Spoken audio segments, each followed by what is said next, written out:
여러분 안녕하십니까? 유튜브 좀 쉬다가 오랜만에 시작했는데 다시 재개하려고 생각을 하고 있습니다. 물론 저도 다른 하는 일들이 있고 바빠서 전업 유튜버가 아니고 제가 또 소위 말하는 작은 학고 유튜버다 보니까 인기 유튜버도 아니고 그렇게 자주자주 영상을 올리지는 못하겠지만 그래도 다시 활동을 재개하기 위해서 대단히 많이 노력 중입니다. 혹시 사진 앞에 보이는 사진 잘 보이시나요? 예. 여기가 어디냐면은 부산 해운대에서 찍은 사진인데 보시면 예전에 홍콩? 우리 한국인들의 대단히 선망의 대상이었던, 지금은 좀 아닌데 지금은 좀 시대가 좀 지나갔죠. 홍콩 문화가 최대 인기를 끌던 시대가 조금 약간 하향세라고 해야 되나. 그런데 정말 80년대, 90년대만 해도 홍콩의 슈퍼스타들이 뭐 한국인들한테 되게 선망의 대상이었고, 그리고 홍콩 문화, 홍콩 영화, 진짜 아시아를, 한국뿐만 아니고 그때 당시 제가 알기로 아시아를 주름 잡았지 않았나. 지금 그래서 무슨 우리나라도 배우들이나 아이돌들 이런 분들을 보고 여신 이런 말들이 나오는데, 그 여신이라는 말을 처음으로 사용하게 된 것도 그분들이, 소위 말하자면 그분들의 영향에 의해서 여신이라는 말이 처음 생긴 것 같고, 원조 아시아의 여신들이 아니었나 그렇게 생각이 드네요. 아무튼 오늘 제가 말씀드리고자 하는 것은 제목에 써진 대로 무한긍정의 자기계발서는 항상 옳은가, 여기 대해서 이제 좀 말씀을 드리고자 해요. 저도 사람이고 제 주변에도 사람들이 있겠죠. 당연한 말이겠지만 사람은 적으나 많으나 사람 속에서 살아가고 또 그 자신이 사람이기도 하고 한데, 지금 나오는 개발서들이 있지 않습니까? 제가 생각하기로 한 10년 전부터 시작해서 계속해서 꾸준히 자기 개발서가 풀리는 것 같아요. 도서시장에. 그나마 지금 도서시장이, 특히 종이책 시장은 이북 말고 되게 불황이지 않습니까? 여러분 다 아시다시피. 근데 도서시장 같은 경우에 되게 불황인데, 그 불황인 중에서 그나마 조금 선전을 이어가는, 물론 아무리 선전을 이어간다 해봤자 예전에 베스트셀러하고 부수가 비교가 안 되겠지만 그나마 확실하게 이제 선전을 이어가는 장르 중에 하나가 자기계발서인 것 같은데요. 자기계발서 같은 경우는 왜냐하면 지금 취업도 안 되고 젊은 청춘들이 힘든 부분들이 굉장히 많고 경제도 어렵고, 그래서 여기서 자신을 바꿔보자고 하는 노력, 그런 의미에서 동기부여도 되고 약간 힘을 주기도 하고, 그렇다 보니까 그런 부분에서 자기계발서들이 많이 힘을 얻고 있지 않나 생각이 듭니다. 물론 이게 나쁘다는 건 객관적으로 전혀 아니고요. 그리고 나쁠 이유 자체가 없지 않겠습니까? 솔직한 말로 청춘이든, 주로 청춘들이 많이 보겠지만, 아니면 나이 드신 분들이라도 인생의 2막, 3막을 준비하실 수도 있는 거고, 그게 조금 더 잘못된 건 오히려 좋은 일은 좋은 일이지 조금 더 잘못된 건 아니겠죠, 하나도. 그런데 제가 제목에 말씀드렸듯이 이러한 자기계발서 자체가 잘못됐다는 게 아니고, 이러한 자기계발서에 나온 무한적인 긍정, 대놓고 긍정하라, 이제 이런 부분들이 있잖아요. 물론 모든 개발서가 대놓고 긍정하라고 하진 않지만 거의 80%가 그런 내용들을 주로 많이 담고 있거든요. 그리고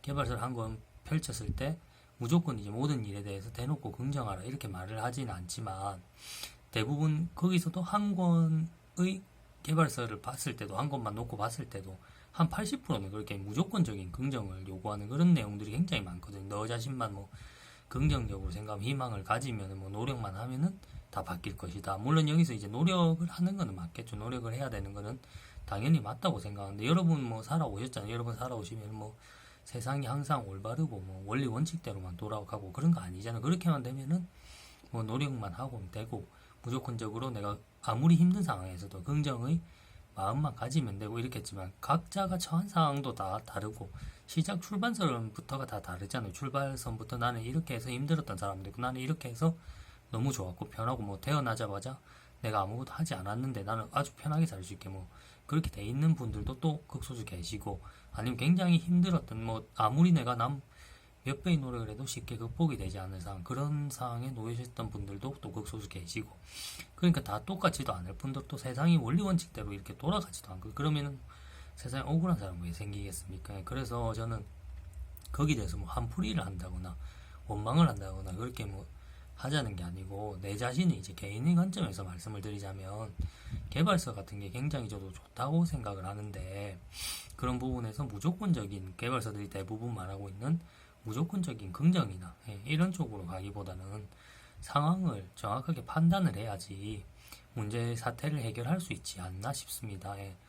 각자 제각기 처한 상황이 다 다를 거거든요. 여러분들도 보시면은 10분이 뭐 제 유튜브를 보시든 20분이 유튜브를 보시든, 물론 저는 지금 학고니까 뭐 100분, 200분, 1000분, 2000분이 오실 거라고 생각을 안 합니다. 그렇게 안 하는데, 그 보시는 분들도 제각기 상황이 다 다르실 거예요. 그래서 인간관계 때문에 나는 너무 힘들다 이런 분들이 계실 거고, 지금 뭐 취업 자체가 나는 안 된 사람이다, 취업 자체가 안 된 사람이라서 너무 뭐 힘들다 이런 분들이 계시고, 난 취업이 됐고 인간관계도 괜찮다 직장 내에서. 그런데 내 직업이 이제 미래에는 굉장히 불확실한 직업이다. 지금 4차 산업과 더불어서 4차 산업이 아니더라도 사회가 굉장히 경제 구조나 모든 면에서 급변하잖아요. 급변하면은 내 직업이 뭐 10년 후, 20년, 제 친구 중에도 그런 친구 한 명 있습니다.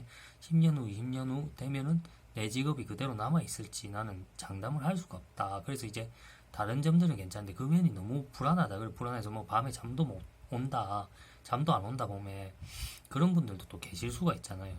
그러면은 그런 분들 제각기 상황이 다 다르고, 그리고 그게 무한 긍정을 한다고 뭐 해결이 다 됩니까? 보면 제가 아까 말씀드렸던 제 친구 같은 경우도, 나는 밤에 잠도 안 오는데 내가 10년 후, 20년 후 지금 이 직업을 할 수밖에 없어서 이 직업을 하고 있는데 10년 후, 20년 후 되면 내 직업이 남아있을지 없어질지도 모르는데, 그러면 거기서 무조건 긍정하자, 긍정하자, 긍정. 그렇게 계속 긍정만 하다가 진짜 10년 뒤에, 진짜 20년 뒤에 그 직업이 없어지면 뭐 그때도 뭐 긍정만 계속 하고 있어. 들어오는 수입은 없어졌는데 월급은 없어졌는데 뭐 긍정만 계속 하고 있을 거예요. 말이 안 되잖아요. 그러니까 그렇게 긍정을 하기보다는 저는 자기계발서에서 좋은 부분들, 물론 자기계발서 쓰신 분들이 다 나쁘다는 것도 아니고 자기계발서를 출판하신 출판사들이 다 나쁘다는 건 더더욱 아니에요.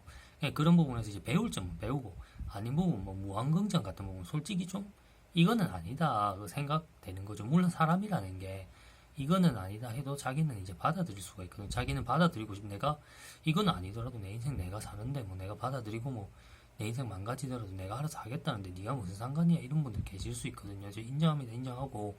그런 분들은 이제 제 채널을 보시기보다는 무한긍정, 뭐 자기계발서 이런 거를 많이 올라오는, 업로드되는 그런 채널을 보시거나 아니면 책을 구매해서 보시는 게 나을 거라고 생각을 합니다. 누구에게나 뭐 자유민주주의 국가에서 개인의 자유가 있는 사회 아니겠습니까?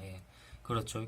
그래서 저는 말씀드리고 싶은 게, 가장 먼저 이제 나중에 이걸 시리즈로 계속 말씀을 드릴 건데, 첫 스텝이라고 제목에 말씀을 드렸잖아요. 첫 스텝에서는 자기한테 처해진 문제가 무엇인가를 빨리 파악하는 게 중요하다는 거. 사람은 계속 회피를 하고 정당화를 하고 싶게 되어 있습니다. 특히 그 문제라는 게 자기 앞에 닥쳐져 있는데, 이 문제가 쉬운 문제가 아니고 대개 내가 아무리 내 능력으로, 내 주어진 상황에서 아무리 용을 쓰고 내 힘으로 해보려고 하고 심지어 내 인맥을 동원해도 이게 잘 안 될 것 같다, 이거를 피해서 뭐 우회를 한다거나 이거를 뭐 들이받고 어떻게 했는데 그 뒤에는 뭐 불확실한 상황이 계속 될 것 같다, 내가 확신을 못할 것 같다 그 뒤에 일에 대해서는, 그러면은 사람은 누구나 불안해지게 돼 있습니다. 사람이기 때문에. 그리고 경제 활동을 해야지 뭐 먹고 살 수 있고 이런 구조에서 살아가고 있기 때문에 직장과 관련된 그런 문제도 있을 것이고, 굳이 직장이 아니더라도 나중에 후술하는 후편에서 더욱 자세히 말씀드리겠지만 대인관계라든가 이런 면도 마찬가지고, 인간이 아까도 말씀드렸듯이 주변에 사람이 적든 많든 결국 인간들 속에서 살아가잖아요. 인간들 속에서 살아가니까 이런 면에서도 또 애로사항이 있을 수가 있단 말이에요. 그러니까 이런 면을 다 고려를 해야 될 상황 아니겠습니까? 그러니까 쉽지가 않단 말이에요. 사람이 솔직히 내 앞에 내가 너를 힘들게 하는, 내 인생에 진짜 걸림돌인데 장벽이라고 할 정도 편한 거나, 아니면은 편하신 분들도 있겠죠. 편하신 분들이거나 아니면은 그 인생의 장벽이라고 할 정도까지는 아니다, 내 인생의 뭐 벽이라고 할 정도까지는 아니다, 이런 분들은 뭐 상관이 없으시겠지만은, 또 인생에 뭐 벽을 하나 만난 것 같다, 도저히 뭐 어떻게 해야 될지 뭐 머리가 막 어지럽고 도저히 뭐 머리가 멍하고 아무 생각도 안 든다, 이런 분들은 제가 볼 때 그 문제가 뭔지 회피하지 말고 일단 그 문제를 파악하고, 그 문제가 뭐 어떤 식으로 해서 내 인생을 힘들게 하고 있나, 막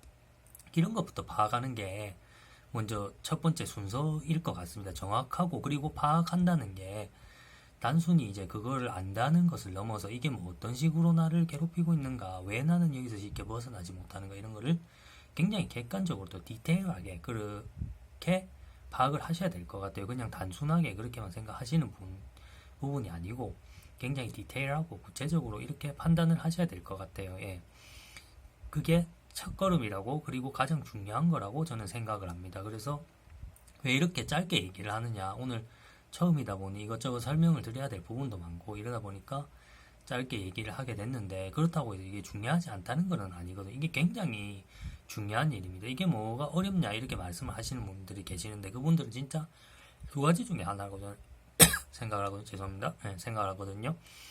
두 가지 중에 하나 어떤 거냐면은 정말로 진짜 10만 명, 100만 명 중에 한 분 계실 정도로 강철의 의지를 가지신 분, 내가 진짜 마음먹고 어떠한 고난이 와도 한다 이렇게 생각하시는 분들, 그리고 실천을 하시는 분들, 생각만으로 끝나요. 이런 분들은 진짜 많이 없죠. 자기가 대부분 이렇다고 허세를 부리시는 분들은 많지만 실제로 닥쳤을 때 이렇게 하실 수 있는 분은 거의 없습니다. 저도 이제 나이가 젊다고 할 수 있는 나이가 아니고 인생 경험이 쌓이다 보니까 이거를 너무나도 잘 알고 있습니다. 예. 두 번째 부류 같은 경우 아까 말씀드렸지만, 첫 번째는 자기가 의지가 강철같이 강한 분들이고, 두 번째는 자꾸 이제 대부분의 경우가 아마 이 경우에 해당된다고 저는 생각이 드네요. 대부분의 경우는 이거를 회피하거나 잊거나 아니면 이게 자기 인생에 미치는 영향 같은 거를 최대한 최소화시켜서, 이거는 과대망상적인 그런 사고하고는 정반대겠죠. 과대망상적인 거는 이제 작은 걸 크게 생각하는데, 이거는 최대한 축소시켜서 그렇게 이제 잊어버리고 아니면은 별거 아니야 이런 식으로 자기 체면을 건다고 해야 하나, 일종의 부정적인 경우겠죠. 자기 체면도 좋은 게 있고 나쁜 게 있을 수 있는데, 이거는 굉장히 이제 안 좋은 거겠죠. 부정적인 그런 쪽으로 자기 체면을 해서 애써 잊으려고 이제 노력하는 그런 경우, 이 경우가 대부분 해당되겠죠. 그래서 제가 말씀드렸지만 이게 왜 중요하다고 말씀드리냐면은, 이 두 번째 이제 자기 체면의 경우 대부분의 경우인데, 이거에서 벗어나는 게 쉬워 보이지만은 대부분의 분들은 여기서 절대 벗어나지 못하고 계속 빙빙 돌다가 끝나십니다. 이게 보통 용기로 앞서 말씀드린 전자의 경우, 이제 강철 같은 의지를 가지신 분들이 아니라면 이게 보통 용기를 할 수 없는 일이거든요. 제가 주변에 가까운 친구나 지인들을 통해서도 이 부분을 봤거든요. 제가 안 보고서 얘기하는 게 아닙니다. 제 경험에 보고서 말씀드린 7년, 8년은 물론이고 20년, 30년이 지나도 그것만 바꾸면 될 건데 바꾸지를 못하는 경우가 대부분입니다. 물론 제가 이렇게 좀 여러분의 마음을 달래기 위해서 좀 어려운 이야기도 하고 자세한 설명도 드린다고 해서 제가 가벼운 힐링이나 이런 것까지 절대로 부정하고 이런 건 아니거든요. 그러면 우리가 힐링도 하지 말고 잠시 현실을 잊고 좋은 시간 보내고 정서적으로 안정하고 이런 것도 하지 말라, 이런 거는 저도 적극적으로 찬성하는 부분. 근데 여러분 24시간 힐링 하실 수 있으십니까? 24시간 오늘 아침에 눈 떠서 내가 오늘 싱가포르 가서 밥 먹고 싶으면 싱가포르 항공권 끊어갖고 한번 가고, 물론 지금은 코로나 때문에 못 가지만 코로나가 없다고 치고서 가정하고 그 앞에 시절을 가정해서 말씀을 드리겠습니다. 내가 싱가포르 가고 싶으면 싱가포르 가서 아침 먹고, 싱가포르에서 태국을 입은 점심 태국에서 먹고 싶다 그러면 태국 가서 또 점심 먹고, 그러고 홍콩 저녁 홍콩에서 먹자 그래서 홍콩에서 저녁 먹고 하루 더 쉬지 이래서 내일 마카오에서 하루 더 쉬고, 이 정도의 여러분이 재력이 있으시고 이 정도의 재력이 있으시고 이 정도의 돈을 쓰시면서 일을 안 해도 된다, 난 노동에 종사하지 않아도 된다, 일 스케줄에 얽매이지 않아도 된다 이러면은 아무 상관이 없죠. 하루 종일 힐링만 하시면 되지. 근데 과연 이런 분들이 한국에 몇 분이나 계실까요? 한국 통틀어서. 그러니까 대부분의 사람들은 이제 힐링만으로서는 해결을 할 수가 없다는 겁니다. 하루 종일 힐링만 하고 있을 수가 없기 때문에 힐링이 해도 힐링은 하루 이틀 일주일 이렇게 힐링을 해도 결국에 돌아오는 건 일상 아닙니까? 일상에 돌아오기 위해서 힐링을 하는 거지 힐링으로 가기 위해서 일상을 버티는 게 아니잖아요. 왜냐면은 딱 생각해보면 나오잖아요. 일상하고 힐링하고 비중을 보시면 어느 쪽이 큽니까? 당연히 일상이 더 크죠. 여러분 말씀 안 드려도 그거 아시는 부분 아닙니까 다들. 화면이 오래돼서 화면이 꺼졌네요. 죄송합니다. 그리고 이 정도에서 처음 영상을 마치도록 하고 주로 다시 두 번째, 세 번째 영상 준비되는 대로 올리도록 하겠습니다. 앞서 말씀드린 대로 저도 생업이 있기 때문에 조금 늦어지더라도 여러분들 이해해 주셨으면 하고 그렇게 부탁을 드립니다. 감사합니다.